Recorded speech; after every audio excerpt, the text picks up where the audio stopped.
A high-powered meeting of central Kenyan leaders was held in Nyeri to discuss the notorious issue of alcoholism and drug abuse in Kenya. Top government mandarins, led by Deputy President Rigathi Gachagua, attended. The President is very clear. He's very clear. As of this morning, he has given me very clear instructions that I must tell you that anybody who stands in between the government and dealing with this menace must give way. In this week's episode of The Briefing, we speak to Patrick Gathara, cartoonist, journalist, and curator-in-chief at The Elephant, to get a sobering take on alcoholism in Kenya.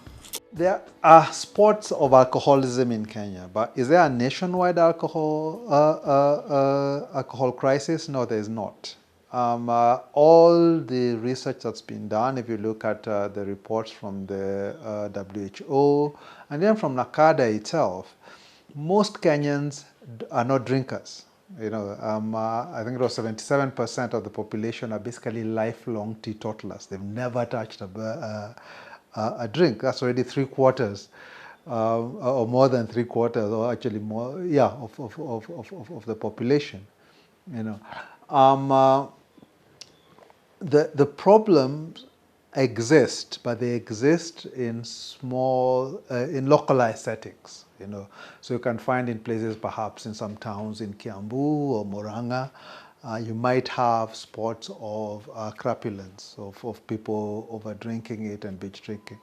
But to postulate that there is a nationwide problem, that there is a generation drinking itself to death, this is over-exaggeration. This is not a picture of reality. In fact, within East Africa, in the East African community, Kenya drinks less than everybody else. Kenyans per capita drink less than everybody else. So I don't think that there's a national problem. Yes, there is some issues in particular spaces, but we have to be clear when we are defining it, because this informs how we respond to it, that it is not a national problem, it's not a generational problem. It's always been there. There's always been certain issues, and we'll get into that, but it's not a national problem in any way.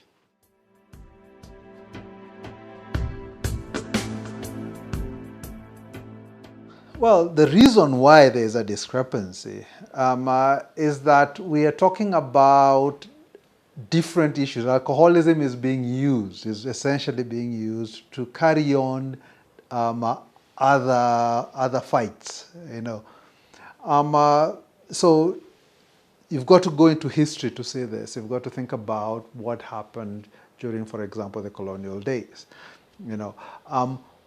Back then, drinking by both the youth and by Africans was demonized. Initially from the youth, so you had within pre-colonial societies, beer was a marker, if you will. The ability to drink beer was something that was reserved in many societies for the elders. And it was very hard for you to brew a beer. You didn't have access to sugar.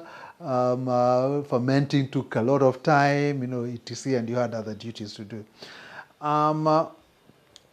Come the colonials, and they start employing, giving young people jobs, where they earn cash, they can go to the shop, and in the shop they're stocking refined sugar, which they could then ferment. So which meant young guys were now freed in a sense, from the tyranny of their elders. Not only were they getting status from the fact that they were employed and making money, they could engage in the things of status, the habits of status. They could drink beer, they could brew their own beer.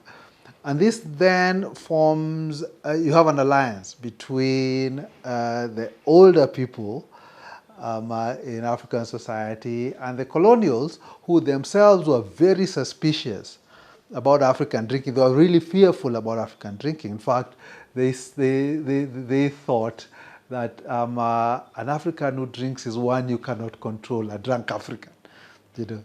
So that's why you find across the board they start banning access to traditional beers. Traditional liquor is banned. You can't just brew it by yourself, etc. There's that alliance between colonialism and the older generation to try and stop the young guys from getting high, you know. And that logic continues to perpetuate it till today, you know. So there is suspicion of especially youth drinking, you know, and there is demonization of young people drinking, you know. And in addition, there's demonization of poor people drinking, you know. So when you look at the images that we are shown on TV, it's of these poor guys who've really gotten high, mostly young people, are sleeping up and down, you know, in mud and stuff. You're not shown of alcohol problems in places like Karen. You know, you're not shown of the binge drinking that we know happens every Friday, you know, in middle class bars. You know, that's not termed as a problem. You know, it's not part of the problem. The problem is the poor young people drinking. You know, and that's what I'm saying. We are fighting a different fight. You know, this is a fight about power. You know, about who controls society, who determines who can drink. You know, and the idea that you can have young people making decisions for themselves about what to imbibe is profoundly scary to these older generations who think that they should be deciding, you know, that they should be the ones who impose. And also they are carrying on a colonial mentality, you know, that then that then is inherently suspicious. Think also of the language. If you're there in the 90s during when when Moi was in charge, there was always this talk of how the people who do maandamano are drug-addled youth. You know, they are drunk or they are on drugs. You know, again, you see in that the idea that we cannot control people who are high. You know, colonial thinking brought up till today. Until today, that's how we think, or we are being asked to think of booze, you know, as this thing that subverts the youth from being nice, obedient people to being rebellious ones.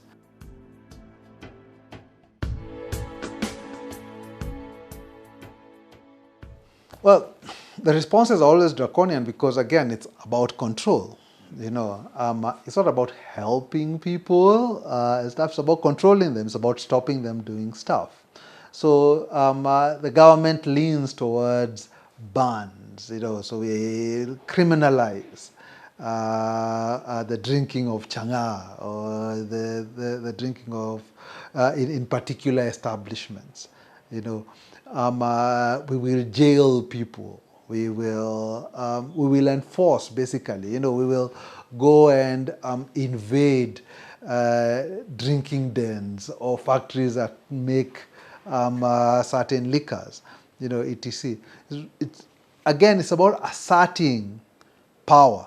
It's not about sitting and actually working out, do we have a problem? What is the extent of that problem? And how do we actually fix it? So take, for example, what happened when Kibaki came to power. There was a whole move to essentially make beer cheaper, you know, by using sorghum, by encouraging the production of sorghum beer. So you had brands like Ken Brew come up that were quite potent, but legal. And what happened is you had what we call second generation liquor wasn't a problem. People could afford beer. They went and bought beer, you know. And then Kenyatta takes over and puts up the taxes on sorghum. And then suddenly people have moved away from Ken Brew and beers to second generation liquor to what was that, what we call illicit brew, etc. It's a problem we created because we thought we could stop them drinking by simply putting up taxes, or we tried to profiteer from their drinking, rather than actually think about the problem that we were causing. So a lot of what we are seeing now is actually a response to poor government interventions, to taxes being put up on things like sorghum, etc. But also, it is that assertion of power, that assertion of saying that we can decide who will drink. Again, I'll go back to the colonial times. Liquor, whiskey, cognac, etc., for the white people was fine. It was not banned. Liquor for the Africans, I'm sure a lot of you have heard of Chang'aa being called the African gin, was banned. Why? Until today, you can walk in and buy a bottle of whiskey, no problem. But Chang'aa, Busa, all these things are seen in very suspicious terms. And I think that we're continuing that logic, that there are certain people who are allowed to drink, a certain class of people, So the alcoholism amongst the rich, you don't hear that being described as a problem, as I said before. Middle class alcoholism, you don't hear that being described as a problem. It's always about the poor people, And I think until we understand that we are perpetuating stereotypes and thinking that was formulated in colonial times, that we are not actually first dealing with the problem that exists. We are dealing with one we have invented in our heads, and we are continuing to deal with it in the same way that with the same thinking that actually created the problem. We are not actually fixing it. And until we get to that, I think we're not going to really get anywhere.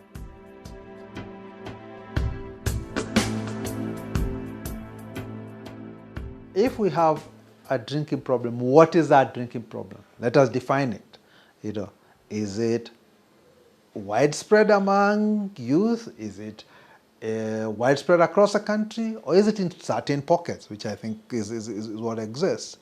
And amongst these certain communities where? Second, what is causing it? Again, research, evidence, there are many factors that go into creating a problem. So what is the role of government policy in creating the problem, And there's been lots of writing and stuff about this. We just don't take it into consideration when we are actually developing the policy. The third thing is we need to get rid of politicians being the ones who are dictating the response. The politicians have different interests. They are not there to fix our problems. They are trying to fix their own. So they end up hyping up things that help them, that they think will either increase their popularity or will make people flock to them, etc. We've seen this with things like alcohol, with things like LGBTQ issues, etc. That they are quite prone to demonizing segments of the population when they think it will earn them votes. So we really shouldn't have politicians leading this. We need it to be researchers, we need it to be policy people who understand the impact of policy on this. So I think those are the features for me that will be really important when it comes to addressing the issue.